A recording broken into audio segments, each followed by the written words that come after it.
Electric ವಸ್ತು ಎಷ್ಟು dangerous ಅಂದರೆ ನಾವು ಸ್ವಲ್ಪ ಅದ್ರ ಬಗ್ಗೆ ಗಮನ ಹೆಚ್ಚಾಗಿ ಕೊಡಲೇಬೇಕು ಅಂತ ಹೇಳ್ಬೋದು. ನೋಡಿ ಹೇಗೆ ಸೌಂಡ್ ಕೇಳಿಸ್ತಿದ್ಯಾ.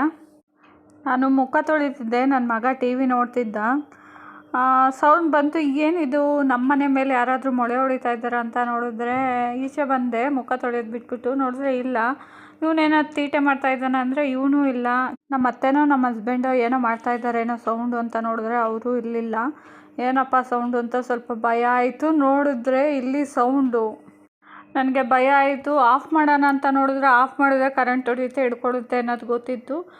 ಸರಿ ಮೇಲ್ ಸ್ವಿಚ್ ಆಫ್ ಮಾಡೋಣ ಅಂತ ಹೋದರೆ ಮೇನ್ ಸ್ವಿಚ್ ಮೇಲಿದೆ, ಚೇರ್ ಹಾಕ್ಕೊಂಡು ಆಫ್ ಮಾಡೋಷ್ಟು ಬೆಂಕಿ ಏನಾದರೂ ಹತ್ಕೊಂಡ್ಬಿಡುತ್ತೆ ಅಂತ ಭಯ ಆಯಿತು. ಸದ್ಯಕ್ಕೆ ಸೈಡಲ್ಲಿ ಚೇರ್ ಹಿಂದೆ ಡೈನಿಂಗ್ ಟೇಬಲ್ ಮೇಲೆ ಹಿಂದೆ ಒಂದಿತ್ತು, ಸ್ವಿಚ್ಚು ಆಫ್ ಮಾಡಿದೆ, ಆಫ್ ಆಯಿತು. ನಾನು ಮತ್ತೆ ಎಲ್ಲ ಸರಿಯಾಗಿದೆಯಾ ಅಂತ ನೋಡ್ಬಿಟ್ಟು ಆನ್ ಮಾಡಿದ್ರು, ಮತ್ತೆ ಅದೇ ಥರ ಆಯ್ತಿತ್ತು. ಅದಕ್ಕೆ ಬೇಗ ವೀಡಿಯೋ ಮಾಡಿಕೊಂಡು ಒಂದು 8 ಸೆಕೆಂಡ್ ಅಷ್ಟು ತೋರಿಸಿದ್ದೀನಿ ವೀಡಿಯೋದಲ್ಲಿ. ನನ್ನ ಪುಣ್ಯ, ಅಕಸ್ಮಾತ್ ನನ್ನ ಮಗ ಏನೋ ಆಗ್ತಾಯಿದೆ ಅಂತ ಯಾವಾಗೂ ಅವನೇ ಸ್ವಿಚ್ ಆಫ್ ಮಾಡಿ ಆನ್ ಮಾಡೋದು. ಸದ್ಯಕ್ಕೆ ಇಸ್ಬತ್ತೇನೂ ಮಾಡಲಿಲ್ಲ. ನನ್ನ ಅದೃಷ್ಟ ಚೆನ್ನಾಗಿದೆ. ಟಿ ವಿಯಲ್ಲಿ ಹೆಂಗಂತೂ ಅಲ್ಲಿ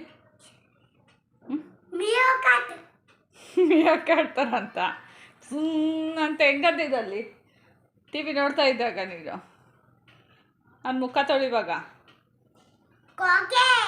ಕೋಗೆ ಏನಂಗಂದ್ರೆ ತೂ ನೀನು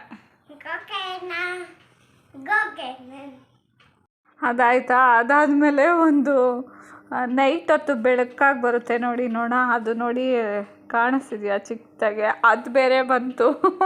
ನನಗೆ ಅದೇನೋ ನನಗೆ ಸ್ವಲ್ಪ ಚಿಕ್ಕ ಪ್ರಾಣಿನೇ ಆಗಿರ್ಬೋದು, ದೊಡ್ಡ ಪ್ರಾಣಿನೇ ಆಗಿರ್ಬೋದು, ದೂರದಿಂದ ನೋಡಿ ಇಷ್ಟಪಡ್ತೀನಿ ಹೊರತು ಹತ್ರ ಹೋಗೋದಿಲ್ಲ ನಾನು. ನಮ್ಮ ಹತ್ರನೇ ಬಂದ್ಬಿಡ್ತು, ನಾನು ಅವನು ಎದುರ್ಕೊಂಡು ನೋಡ್ಬೋದು. ವೀಡಿಯೋ ಮಾಡೋಕ್ಕೆ ಆಗಲಿ.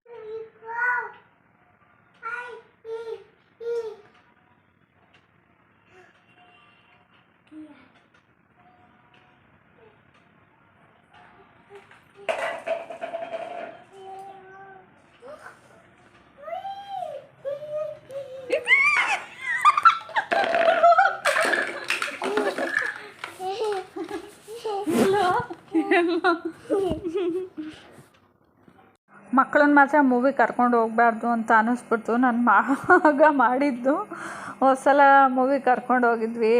ನನ್ನ ಮಗ ಒಂದು ಫಸ್ಟ್ ಹಾಫ್ ನೋಡೋಕೆ ಬಿಟ್ಟ, ಆಮೇಲೆ ನೋಡೋಕ್ಕೆ ಬಿಡಲಿಲ್ಲ. ನಾನಂತೂ ಎತ್ಕೊಂಡು ಹೋಗೋಕೆ ಆಯ್ತಿರ್ಲಿಲ್ಲ. ನಮ್ಮ ಯಜಮಾನ್ರು 2-3 ಸಲ ಕರ್ಕೊಂಡೋದ್ರು, ಮೂವಿ ನೋಡೋಕ್ಕೆ ಬಿಡಲಿಲ್ಲ. ಅದು ಹಾರರ್ ಮೂವಿ, ಶರಣ್ ಅವ್ರದ್ದು. ನೋಡ್ದ ಇಂಟರ್ವೆಲ್ ಬಂದಾಗ ಹೊರಗಡೆ ಕರ್ಕೊಂಡು ಹೋದ್ವಲ್ಲ, ಅದೇ ಅವನಿಗೆ ಒಂಥರ ಆಗೋಯ್ತು. ಅಲ್ಲಿಂದ ಬಂದಮೇಲೆ ನಡಿ ಅಂತ ಕುಂತ್ಕೊಳ್ಳೋಕ್ಕೆ ಬಿಡಲಿಲ್ಲ. ಅವ್ರ ಅಪ್ಪನೇ ಕರ್ಕೊಂಡೋದ್ರು. ಅವ್ರ ಅಪ್ಪಂಗೂ ಫಿಲಮ್ ನೋಡೋಕ್ಕೆ ಅವ್ನು ಬಿಡಲಿಲ್ಲ. ಇದೆಲ್ಲ ಒಂದೊಳ್ಳೆ ಮೆಮೊರೀಸ್ ಅಂತ ಹೇಳ್ಬೋದು.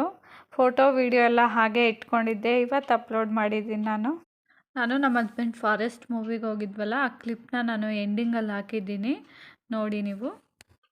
ನಾನು ಫೋಟೋಗಳು ಸ್ವಲ್ಪ ತಗೊಂಡಿದ್ದೆ, ಅದನ್ನು ಇದ್ರ ಜೊತೆಗೆ ಆ್ಯಡ್ ಮಾಡಿದ್ದೀನಿ, ನೀವು ನೋಡ್ಬೋದು. ಹಾಗೆ ನಾನು ಶಾರ್ಟ್ಸಲ್ಲೂ ಕೂಡ ಸ್ವಲ್ಪ ಅಪ್ಲೋಡ್ ಮಾಡಿದ್ದೀನಿ ಈ ಫೋಟೋಸ್ನ. ಮನೆ ಹತ್ರನೂ ನಾನು ಕಾರ್ ಹತ್ರ ಎಲ್ಲ ಒಂದು ಸ್ವಲ್ಪ ಫೋಸ್ಗಳು ತೊಗೊಂಡು ಫೋಟೋ ತೊಗೊಂಡೆ. ನಾನು ಇನ್ನೊಂದು ಹೇಳಬೇಕು, ನಾನು ಸ್ವಲ್ಪ ದಿವಸದ ಮುಂಚೆ ಒಂದು ಸಲ ಮಲ್ಲೇಶ್ವರಂಗೆ ಹೋಗಿದ್ದೆ. ಈಗ ಜಿ ಕನ್ನಡದಲ್ಲಿ ಬರ್ತಾ ಇದೆಯಲ್ಲ ಸೀತಾರಾಮ ಸೀರಿಯಲ್ಲು, ಅವರು ಪಾತ್ರ ಮಾಡಿದ್ದಾರೆ ಅದರಲ್ಲಿ ಅವರು. ನಾನು ಅವ್ರ ಜೊತೆ ಮಾತಾಡಿದೆ, ತುಂಬ ಚೆನ್ನಾಗಿ ಮಾತಾಡಿದ್ರು. ಹಾಗೆ ಅವ್ರ ಜೊತೆ ಫೋಟೋ ತೆಗೆಸ್ಕೊಳೋಣ ಅಂತ ತೆಗೆಸ್ಕೊಂಡೆ. ಅವ್ರ ವೈಫ್ಗೆ ತಕ್ಕೊಟ್ರು ಫೋಟೋ. ನಾನು ನಮ್ಮ ಅಕ್ಕನ ಮಗಳು ಕೂಡ ತಕ್ಕೊಂಡೆ. ಅವಳದು ಡಿಲೀಟ್ ಆಗಿಬಿಟ್ಟಿದೆ, ನಂದಿತ್ತು, ಅಪ್ಲೋಡ್ ಮಾಡಿದ್ದೀನಿ. ತುಂಬ ದಿವಸದಿಂದ ಅನ್ಕೋತಿದ್ದೆ ಇದ್ರ ಬಗ್ಗೆ ಹೇಳಬೇಕು, ಫೋಟೋ ಅಪ್ಲೋಡ್ ಮಾಡಬೇಕಾಯಿತು ಅಂತ. ಈಗ ಟೈಮ್ ಬಂತು ಅಂತ ಅನಿಸುತ್ತೆ, ಅದಕ್ಕೆ ಇವತ್ತು ನಾನು ಅಪ್ಲೋಡ್ ಮಾಡಿದ್ದೀನಿ. ಹಾಗೆ ಅವ್ರ ಬಗ್ಗೆ ಹೇಳ್ತಾ ಇದ್ದೀನಿ. ತುಂಬ ಚೆನ್ನಾಗಿ ಮಾತಾಡ್ಸಿದ್ರು. ಫೋಟೋ ಕೂಡ ಅವ್ರ ಜೊತೆ ತೊಗೊಂಡ್ವಿ. ಕೆಲವೊಂದು ಸಲ ಕೆಲವು ಆ್ಯಕ್ಟ್ರಸ್ ನೋಡ್ತಾ ಇರ್ತೀವಿ, ಮಾತಾಡಿಸ್ಬೇಕು ಅನಿಸುತ್ತೆ, ಮಾತಾಡ್ಸೋಕ್ಕಾಗೋದಿಲ್ಲ, ಮುಜುಗರ ಅನಿಸುತ್ತೆ. ನಮಗೆ ಎಷ್ಟು ಮುಜುಗರ ಅನಿಸುತ್ತೋ ಅವ್ರಿಗೂ ಕೂಡ ಆ ಥರನೇ ಅನಿಸ್ತಾ ಇರುತ್ತೋ ಏನೋ. ಬಟ್ ಕೆಲವರು ಚೆನ್ನಾಗಿ ರೆಸ್ಪಾನ್ಸ್ ಮಾಡ್ತಾರೆ, ಕೆಲವರು ರೆಸ್ಪಾನ್ಸ್ ಮಾಡಲ್ಲ ಅಂತಲೇ ಹೇಳ್ಬೋದು. ನನಗಂತೂ ಖುಷಿ ಆಯಿತು. ಒಂದು ಸಲ ನಾನು ಭಾಗ್ಯಲಕ್ಷ್ಮಿ ಕಲರ್ಸ್ ಕನ್ನಡದಲ್ಲಿ ಸೀರಿಯಲ್ ಬರ್ತಾ ಇದೆಯಲ್ಲ, ಭಾಗ್ಯ ಪಾತ್ರ ಮಾಡ್ತಾ ಇದ್ದಾರಲ್ಲ ಅವ್ರನ್ನ ಮೀಟ್ ಮಾಡಿದ್ದೆ. ಅವರು ಫ್ಯಾಮಿಲಿ ಜೊತೆ ಕೂಡ ಬಂದಿದ್ದರು ಅವತ್ತು. ತುಂಬ ಚೆನ್ನಾಗಿ ಮಾತಾಡಿಸಿದ್ರು. ಕೆಲವೊಬ್ಬರು ಮಾತ್ರ ಆ ಥರ ಆ್ಯಟಿಟ್ಯೂಡ್ ತೋರಿಸ್ತಾರೆ ಅನಿಸುತ್ತೆ. ನನಗೆ ಅಂಥವ್ರು ಯಾರೂ ಸಿಕ್ಕಿಲ್ಲ ಇದುವರೆಗೂ, ಮುಂದೆ ಏನೋ ಗೊತ್ತಿಲ್ಲ.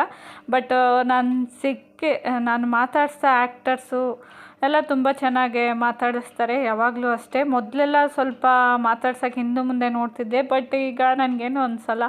ಅವರು ನಮ್ಮ ಥರನೇ ಚೆನ್ನಾಗಿ ಮಾತಾಡ್ಸ್ತಾರೆ. ನಾವು ಹೆಂಗೆ ರೆಸ್ಪಾನ್ಸ್ ಮಾಡ್ತೀವೋ ಅವರು ಹಂಗೆ ರೆಸ್ಪಾನ್ಸ್ ಮಾಡ್ತಾರೆ ಅಂದ್ಕೊಂಡು ನಾನು ಮಾತಾಡಿಸ್ತೀನಿ. ನನಗಂತೂ ತುಂಬ ಖುಷಿ ಆಯಿತು. ಇನ್ನೇನು ಟಿ ವಿ ಇರಲಿಲ್ವಲ್ಲ, ಆಟ ಸಾಮಾನು ಕೊಡು ಅಂತ ಅಳ್ತಿದ್ದ, ಕೊಟ್ಟೆ. ಆಟ ಆಡ್ಕೊಂಡು ಕುಂತಿದ್ದ ನನ್ನ ಮಗ. ಸ್ವಲ್ಪ ಹೊತ್ತು ಜೋಡಿಸ್ತಾನೆ, ಕಲರೆಲ್ಲ ಹೇಳ್ತಾನೆ, ಈಗೆಲ್ಲ ತುಂಬ ಚೆನ್ನಾಗಿ ಮಾತಾಡ್ತಾನೆ.